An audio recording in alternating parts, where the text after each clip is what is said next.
Breaking news. కర్ణాటకలో ఒక దారుణమైన హత్య జరిగింది. మంగళూరులో బజరంగ్ దళ్ లీడర్ సుహాస్ శెట్టిని కొంతమంది వ్యక్తులు అతి దారుణంగా పొడిచి చంపేశారంటూ కూడా ఒక వార్త వెలుగులోకి రావడం జరిగింది. ఒక బజరంగ్ దళ్ లీడర్ ని ఈ రకంగా చేయడం అక్కడ ఉన్న హిందువులు కూడా ఎవరు సహించట్లేదు. రోడ్లపైకి వచ్చి నినాదాలు ధర్నాలు చేసే ప్రయత్నం చేస్తున్నారు. అయితే అక్కడ ప్రభుత్వం ఒక కీలక నిర్ణయం తీసుకుంది. ఎవరు కూడా రోడ్లపైకి వచ్చి ధర్నాలు చేయడానికి వీల్లేదంటూ కూడా బిఎన్ఎస్ యాక్ట్ 163 సెక్షన్ అక్కడికి తీసుకొచ్చింది. పూర్తిగా పోలీసులు అయితే బందోబస్తుని ఏర్పాటు చేశారు.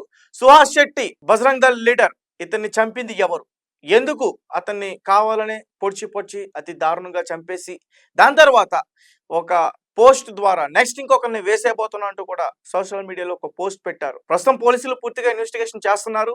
సుహాస్ శెట్టి కుటుంబ సభ్యులతో కానీ అతని స్నేహితులతో కానీ మొత్తం అందరినీ కూడా ఎంక్వైరీ చేస్తున్నారు. అయితే చాలా మంది హిందువులు కూడా బాధపడుతున్నారు. సుహాస్ శెట్టి లాంటి ఒక మంచి వ్యక్తిని, అంటే ఒక గోశాలకు సంబంధించి ఒక లీడర్ గా ఉన్నారంట, అతను ఒక కార్యకర్తగా ఉన్నారు అని ఏదో చెప్తున్నారు అతని గురించి. మరి అలాంటి వ్యక్తిని కోల్పోయాం ఈ రోజు అంటూ కూడా చాలా మంది బాధపడే ప్రయత్నం అయితే జరుగుతుంది. అయితే మే 1 గురువారం సాయంత్రం 8:30 అతన్ని హత్య చేశారు కొంతమంది వ్యక్తులు. మంగళూరులో ఒక కారులో 5గురితో కలిసి వెళ్తున్న సుహాస్ శెట్టిని ఆపేసి కొంతమంది దుడగలు పొడిచి చంపేశారంటూ కూడా చెప్తున్నారు. ఒక విజువల్ కూడా బయటకు వచ్చింది, అది ప్లే అవుతుంది. సుహాస్ శెట్టిని ఎంత దారుణంగా పొడిచి పొడిచి చంపేశారు అనేది పక్కన విజువల్ ప్లే అవుతుంది, ఒకసారి చూస్తే మనకు అర్థమవుతుంది. అయితే మరి గతంలో సుహాస్ శెట్టి మొహమ్మద్ ఫసిల్ అనే ఒక వ్యక్తి చనిపోయాడు. అతను కూడా హత్య చేపట్టాడు. ఆ వ్యక్తి చనిపోవడంలో ఇతను A1 గా నిందితుడిగా ఉన్నాడని చెప్పేసి కూడా చెప్తా ఉన్నారు. మరి సుహాస్ శెట్టిని ఆ మొహమ్మద్ ఫసీల్ కి సంబంధించిన వ్యక్తులే చంపేశారా, లేకపోతే సుహాస్ శెట్టికి వేరే ఇంకెవరైనా శత్రువులు ఉన్నారా? ఒక రౌడీ షీటర్ అంటూ కూడా చెప్తున్నారు సుహాస్ శెట్టికి. ఒకసారి దీని గురించి పూర్తిగా తెలుసుకునే ప్రయత్నం చేద్దాం. ఆదిత్య లైన్ లో ఉన్నారు, ఒకసారి ఆయనతో మాట్లాడతాం. ఆదిత్య, చెప్పండి, సుహాస్ శెట్టి బజరంగ్ దళ్ లీడర్ ని చంపేయడం చాలా దారుణం. ఎవరు ఎందుకు ఈ రకంగా ప్రవర్తించారు, ఎందుకు చేశారు? తేజ, ఈ సుహాస్ శెట్టి అనే వ్యక్తి ఒక రౌడీ షీటర్ అని చెప్తున్నారు. అండ్ ఇతను హిందూ కార్యకర్త, గతంలో అంటే బజరంగ్ దళ్ లో గో సంరక్షణ విభాగంలో సభ్యుడు కూడాను. సో అటువంటి వ్యక్తిని కర్ణాటకలోని మంగళూరులో గురువారం కొందరు 5గురు అని చెప్తున్నారు దుండగులు రద్దీగా ఉన్న రోడ్డుపై ఘోరంగా నరికి చంపారు. సో ఈ హింసాత్మక ఘటనతో నగరం మొత్తం కూడా ఒక్కసారి ఉలిక్కిపడింది. శాంతి భద్రతల సమస్య తలెత్తే అవకాశం కూడా ఉండడంతోనే బిఎన్ఎస్ సెక్షన్ 160 కింద మంగళూరులో మొత్తం నిషేధాజ్ఞ విధించారు. ఎందుకంటే ఇతను హిందువు కాబట్టి దీనికి సంబంధించి ఏదైనా గొడవలు రావచ్చు అని చెప్పేసి ఇటువంటి సెక్షన్ కింద మొత్తం కూడా నిషేధాలు అయితే విధించారు. సో మే 2 నుంచి మే 4 వరకు కూడా ఈ ఆంక్షలు అమల్లో అయితే ఉంటాయి.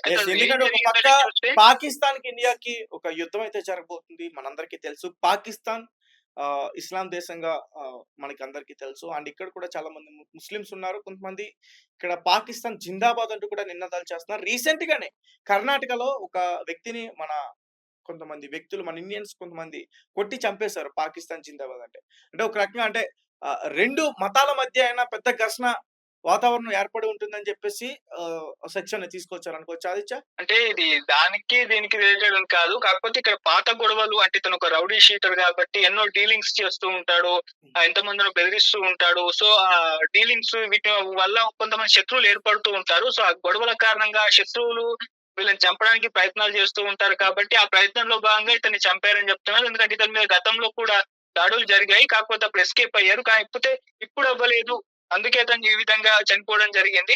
అయితే అసలు ఏం జరిగింది కేసు అని ఒకసారి చూసుకుంటే, 30 ఏళ్ల ఈ సుహాస్ శెట్టి 2022లో ఫాజిల్ హత్య కేసులో A1 నిందితుడిగా ఉన్నాడు. సో ఫాజిల్ అనే వ్యక్తిని చంపేయడం జరిగింది. సో అతన్ని హత్య ఇతనే చేశాడని చెప్పేసి అనుమానంతో A1 నిందితుడిగా జాబితాలో అయితే చేర్చారు.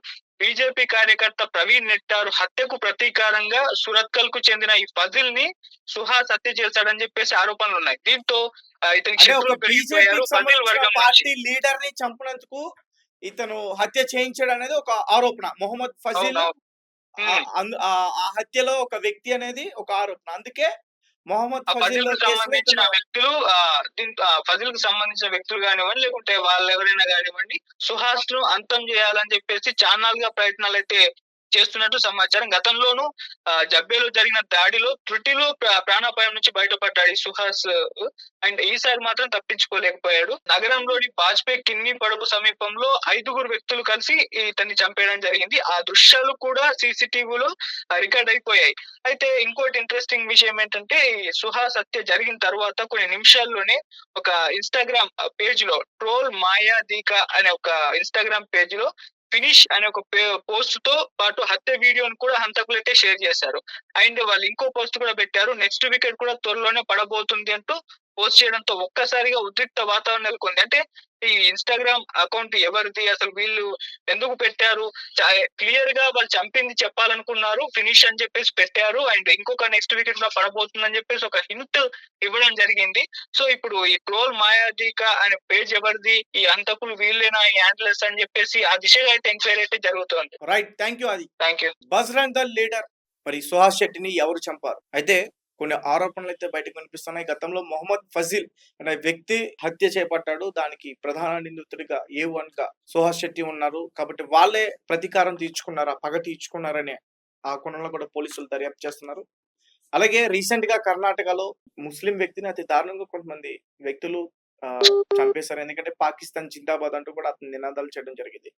మొత్తానికి కర్ణాటకలోనే అక్కడ గవర్నమెంట్ కొంచెం ఇబ్బందుల్లో ఉన్నట్లయితే మనకి పూర్తిగా తెలుస్తుంది. ఎందుకంటే కర్ణాటక ముఖ్యమంత్రి ఎవరైతే ఉన్నారో సిద్ధరామయ్య, ఆయన కూడా ఈ పాకిస్తాన్ అలాగే ఇండియాకి సంబంధించి యుద్ధవతనం వస్తున్నప్పుడు పాకిస్తాన్ తో కూర్చుని శాంతిగా చర్చలు జరిపితే బాగుంటుంది అంటూ కూడా ఆయన మొన్న మీడియా ముఖంగా అభిప్రాయపడ్డారు. సో చాలా మంది కూడా అతను తిట్టే ప్రయత్నం చేశారు. ఈ రకంగా మాట్లాడతారా? ఎందుకంటే చాలా మంది హిందువులు ఇక్కడ చనిపోయారు. మీరు హిందువా కాదా అని అక్కడ కొంతమంది వచ్చిన ఉగ్రవాదులు, టెర్రరిస్టులు వాళ్ళు అడిగి మరీ చంపేశారు.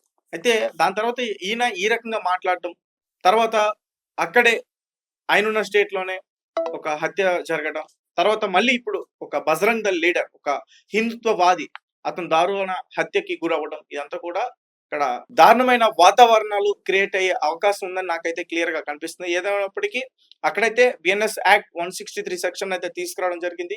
ఎవరు కూడా రోడ్డుపైకి వచ్చి ధర్నాలు చేయడం కానీ, నినాదాలు చేయడం కానీ ఇవన్నీ కూడా చేయకూడదు. అండ్ ఒక పక్క పోలీసులు కూడా ఇన్వెస్టిగేషన్ చేస్తున్నారు. వాళ్ళ స్నేహితులతో కానీ, అలాగే బంధువులతో కానీ ఎవరైతే వాళ్ళ పైన అనుమానం ఉందో వాళ్ళందరినీ కూడా అదుపులోకి తీసుకునే పరిస్థితి అయితే ఉంది. అండ్ ముఖ్యంగా